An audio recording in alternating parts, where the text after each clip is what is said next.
Halo semuanya, perkenalkan saya Ahyarulul Amri. Pada kesempatan kali ini saya akan menjelaskan tesis saya yang berjudul Deteksi Lubang Jalan Berbasis Deep Learning pada Smartphone.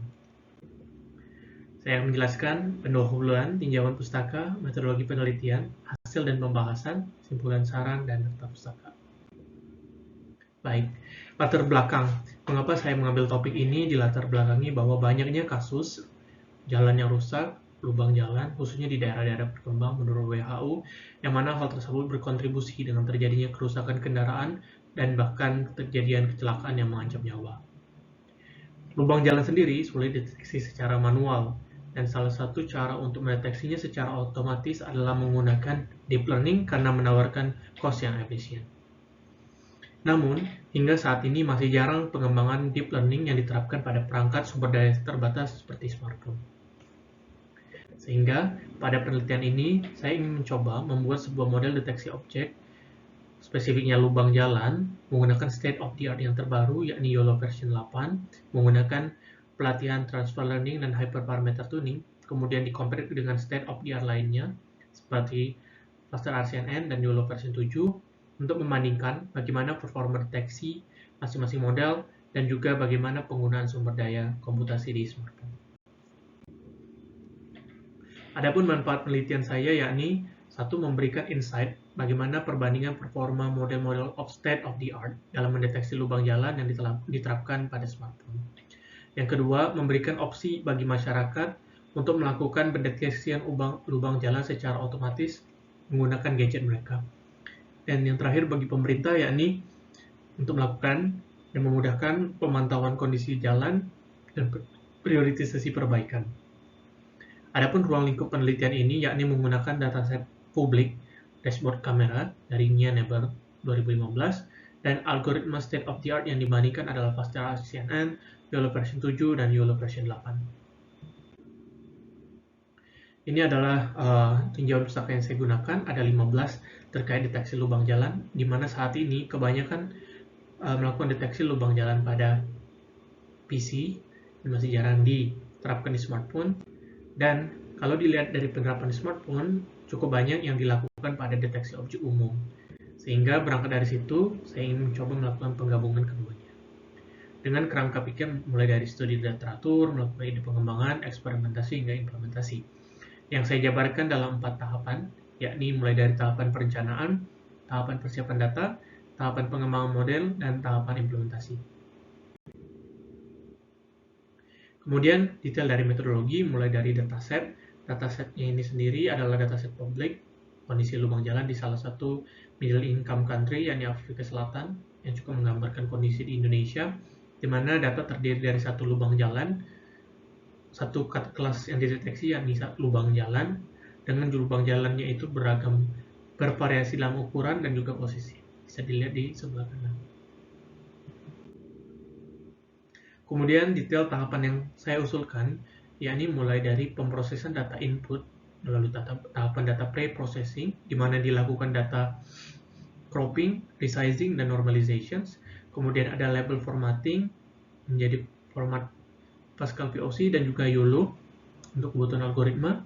Kemudian data dilakukan splitting menjadi trend fault test, dan juga akhirnya dilakukan pelatihan model atau fine tuning model, di mana masing-masing model mengalami sebanyak 10 kali iterasi menggunakan optimisasi Bayesian search. Kemudian, model terbaik yang didapatkan dari masing-masing algoritma dilakukan konversi ke TF-Lite, TensorFlow Lite menggunakan TensorFlow Converter menjadi float 16 ataupun integer 8. Kemudian dilakukan evaluasi bagaimana performa deteksi model orisinal dan juga setelah konversi. Setelah didapatkan model terbaik, selanjutnya dilakukan deployment model ke aplikasi Android yang dibuat menggunakan Android Studio. Kemudian dilakukan testing, bagaimana performa penggunaannya dengan simulasi sebanyak 10 subset data di mana masing-masing terdiri atas 50 gambar acak. Kemudian terakhir dilakukan pengukuran menggunakan Android Studio Profiler, mengukur bagaimana kecepatan inferensi, latensi, kemudian penggunaan CPU, RAM, dan juga baterai. Adapun metrik yang digunakan dalam eksperimen ini yakni terbagi menjadi dua. Yang pertama untuk mengukur performa kemampuan deteksi lubang jalan menggunakan average precision, di mana untuk menghitung average precision sendiri mempertimbangkan IOU, intersection over union, 0,5 dan 0,5 sampai 0,95 dengan definisi precision recall. Kemudian untuk pengukuran sumber daya komputasi dengan melakukan pengukuran waktu inferensi, konsumsi sumber baterai, penggunaan CPU dan RAM menggunakan Android Profiler pada masing-masing subset test data. Kemudian dilakukan rata-rata untuk mendapatkan average atau overall performance model diterapkan. Dari metode usulan tadi, selanjutnya saya coba saya laksanakan mulai dari tahapan data relabeling, di mana data orisinalnya diubah ke format YOLO dan VOC, kemudian dilakukan data cropping sesuai sarannya neighbor untuk fokus ke jalan, instead fokus ke langit dan dashboard. Kemudian dilakukan data resizing menjadi 800 x 800 dan juga data normalization sesuai sarannya best untuk meningkatkan kecepatan pelatihan. Adapun kemudian dilakukan splitting data train file test dan dilakukan sedikit exploratory data analysis, di mana diketahui bahwa dari semua gambar kebanyakan terdiri atas 1-2 lubang jalan, di mana ukurannya itu di bawah 0,05, jadi lumayan kecil, dan posisinya itu kebanyakan terpusat di tengah kemudian menyebar secara horizontal. Kemudian dilakukan training model, masing-masing menggunakan Bayesian search dan dimonitor menggunakan WNB, Weight and Bias Library. Di sini kita bisa lihat bagaimana proses iterasi masing-masing model yang mengalami improvement dari waktu ke waktu yang dioptimasi menggunakan Bayesian search. Berdasarkan hasil evaluasi pada data validations, didapatkan bahwa performa tertinggi dicapai oleh YOLO version 8 versi small dengan kemampuan deteksi 87,8%. Kemudian diikuti YOLO version nano, baru YOLO version 7 tiny dan Faster RCNN. Kemudian model tersebut dilakukan konversi ke TF Lite dan dilakukan kompresi performa deteksi.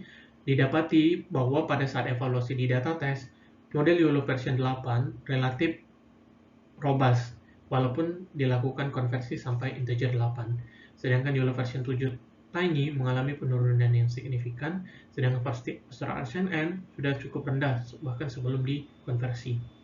Dan kalau kita lihat dari ukuran modelnya, model YOLO versi 8 nano memiliki ukuran paling kecil, yakni hanya 3 MB saja. 3 kali lebih rendah, 3-4 kali lebih rendah dibanding versi smallnya. Kemudian, base model dari masing-masing algoritma, YOLO version 8 small integer 8, YOLO version 8 nano, dan YOLO version 7, kemudian diimplementasikan di smartphone dan diukur bagaimana performa deteksi, inference time, dan juga penggunaan CPU, RAM, dan baterai. Kemudian di sini tampak bagaimana bahwa YOLO version 8 nano memiliki waktu inferensi tercepat, yakni 0,72 detik. Kemudian dari sisi tingkat konsumsi baterai, dia yang terendah, di kategori light cuma 48%.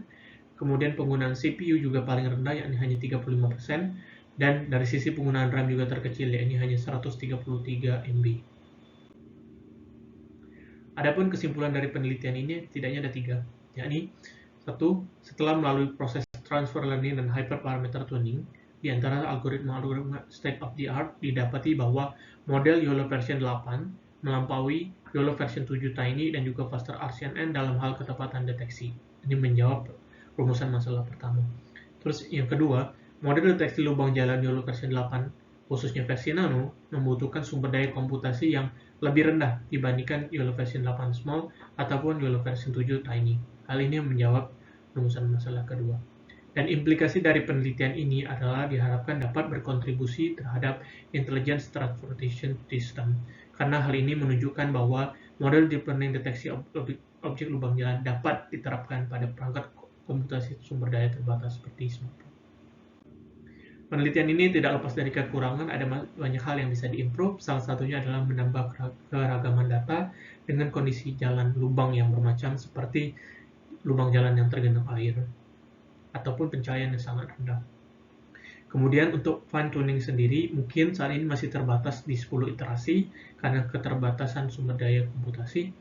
mungkin kedepannya bisa diimprove lebih banyak lagi sehingga didapatkan model yang lebih akurat. Baik, demikian presentasi saya. Berikut adalah daftar pustaka yang saya gunakan. Terima kasih banyak untuk perhatiannya. Nah.